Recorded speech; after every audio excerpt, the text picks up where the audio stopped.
Kaksikud, sinu nädala kaardisõnum. See nädal kutsub sind peatuma ja kutsub sind vaatama mingit olukorda täiesti uue nurga alt. Et sul on vaja hetkeks aeg maha võtta ja vaadata mingit asja täiesti teistmoodi.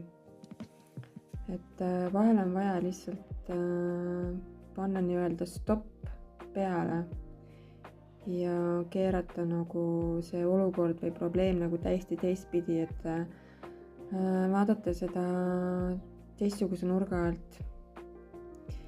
Ja see nädal toob sulle palju sellist rõõmu ja soojust ja täitsa võimalik, et ka päikest.